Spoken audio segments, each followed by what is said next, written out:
And joining us now in the studios, Jordan Jones, Rugged Way Executive Director and Army Green Beret, and Blake Jones, Jordan's son. Welcome to Middays, folks. Thanks for having us. All right, Jordan, tell us about the organization Rugged Way, your involvement with it. Yeah, so the Rugged Way is a nonprofit organization that was kind of spawned from Blake's ideas, actually. But we do adventure trips and seminars that help coach guys and mentor guys in spiritual, mental, and physical resiliency. And so what's your role in the organization exactly? You're executive director. So were you involved in founding it? And where's it headquartered? So that's mostly Blake. I guess to kind of tell the story of how we got there, when we left Fort Bragg, North Carolina, we moved back to Louisiana. Okay. Blake was still he was too young up there to participate in Boy Scouts. So when we moved back, we were talking about trying to get into Boy Scouts, but you got to understand that Boy Scouts outside of Fort Bragg is a little different.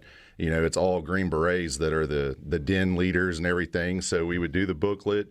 Then the dads would take these guys out and start sharing all the skills that we knew from going through schools. Well, with him not being able to participate, we moved back. And he's like, Dad, like God's given you these talents, these skills. What are I would like you to maybe start something like that. And at the time, I was super busy with the military still. Since then, I've done 2 deployments and several training exercises. And about 6 months ago, Blake's persistence kept on, and we're shooting basketball, and he says, hey, when are we going to do the Rugged Way stuff? And I was like, okay, man. You're right. We need to figure out how are we going to do this because Boy Scouts just didn't fit for us anymore. So we started looking at how to do that, how to incorporate all the skills and training, but also be faith-based, and what does that look like? So I go back to work, erase my training board because the guys had just went on a deployment, and start kind of writing down ideas and brainstorming, what classes could I teach? How do I tie this to faith-based lessons? And then, so that's kind of where the whole 3 aspects of the human domain came into play of, hey, we want to develop young guys spiritually, mentally, and physically. Yeah. And so next door just happens to be our chaplain, and he comes walking over and he sees this whole plan laid out on a whiteboard. And he says, you're missing a really valuable age group here. And I was like, man, I don't know what you're talking about, because we figure about 8 years old to about 16 is probably what would be interested in this type of thing. And he was like, no, man, like your 18 to 30-year-old guys would love to go on trips with you as well and learn some of the skills that you've learned and hear some of your stories, and how does that apply to your daily life? And I said, man, I don't know. I don't know about that. Who wants to hang out with a 36-year-old dad, And he was like, well, man, you're not just a 36-year-old dad. You're a U.S. Army Green Beret. And I have a hard time seeing myself that way. I'm surrounded by other guys that I feel are very extraordinary. Sure. And have done more.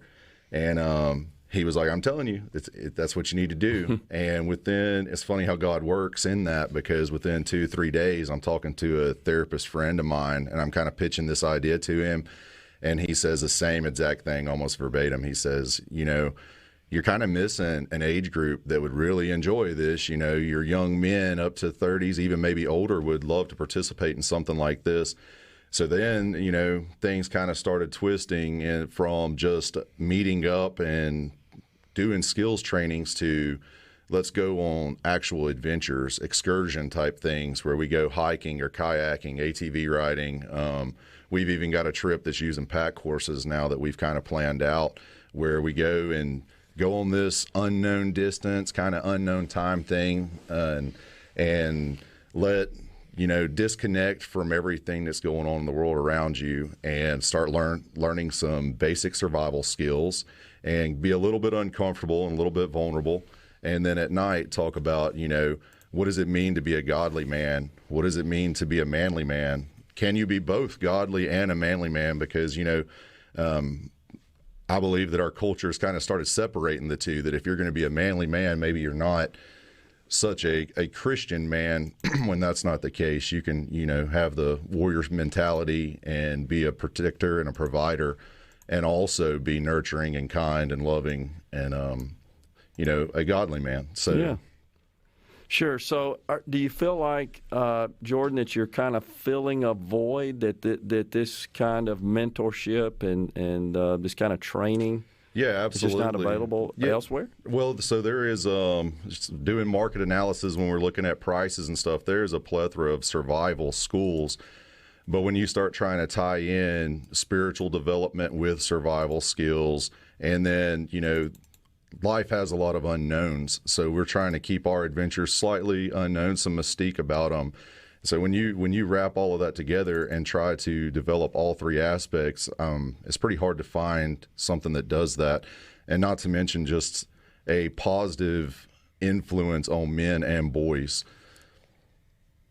Interesting. So it sounds like the idea came from your son. It did. And he pushed you into that, and sometimes our children are pretty effective at persuading in that Absolutely, respect. absolutely. All right, so give us an example of how you take from your Green Beret experience and some of the skills that you obtained through becoming a Green Beret and serving in that capacity. How do you apply those down to this level? Sure, absolutely. So just for instance, when you attend selection, Special Forces Assessment and Selection, it's everything is unknown. You know the amount of days you're going to be there, but you don't necessarily know when certain events are going to happen, especially timed events, and you don't know the time.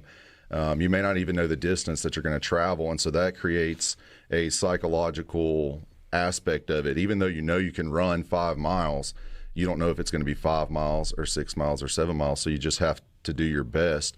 So we tried to take those types of things and build them into this within reason, and say, we're going to provide the gear, so a guy doesn't have to purchase the gear. That's also at selection. You show up and they provide the equipment that is going to be needed for the events, and then we're going to step off on this trail, and you're thinking, I don't know how far I'm going to walk today, but I know I can do it. And so you're building resiliency in that. And it's the same thing in selection. Every time you get through an event and you see that you made it to the next gate, we're kind of doing the same thing here. And then, later on in the course, you learn survival skills. And so in my mind, taking basic survival skills, that can turn into a resiliency challenge very quickly when you're trying to build a fire without a lighter and without lighter fluid, to keep trying to do something that you need. So I think there's multiple levels of taking military training and applying it into something that's can be taught and used in the woods, but then also that's applicable once we get back from the trips, in everyday life. Are you seeing some results? So far, we have yet to take our first trip. So the first trip will probably be the end of June as like a proof of concept and work out anything. Now, I have had experience as far as the military is concerned, and saying I see guys that go in and make it through the training and what they are on the other side. Like, they're usually pretty resilient guys going in, but you take them 18 months to 3 years later, and they stuck it out and they've become something more that can be applicable after the military life. Blake, you proud of your dad here? Yes, sir. What do your friends that are also in the organization, what do they say to you about this? No, I don't know. I don't really have any of my friends in it. Okay. Well, just the people that are around your dad, you got to be pretty proud. He's a Green Beret. I know I'm very respectful and thankful and grateful for those who serve in our military, and especially at the highest level, being a Green Beret like that. It's pretty special. Yes, sir. It is pretty cool. Yeah, and for him to take his talents and skills and others and convey those down to youngsters, with the hope that maybe you grow up one day and be a Green Beret, huh? I'm not allowed to be a Green Beret. So I got to ask you this, Jordan, when you take the trip, what about the cell phones? So cell phones can come along. Okay. However, don't let them use them. Yeah, you don't know if you're going to have a service yet or not. So keep them off those screens, though, man. Absolutely, when you're out there. I agree.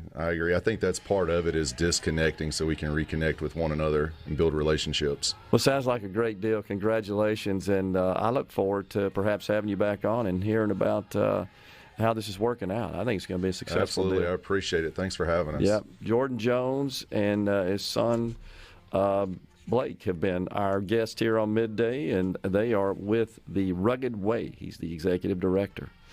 Sounds like a lot of fun. We'll talk to you guys soon. All right. Thank you. Middays will be right back after this break. Stay with us.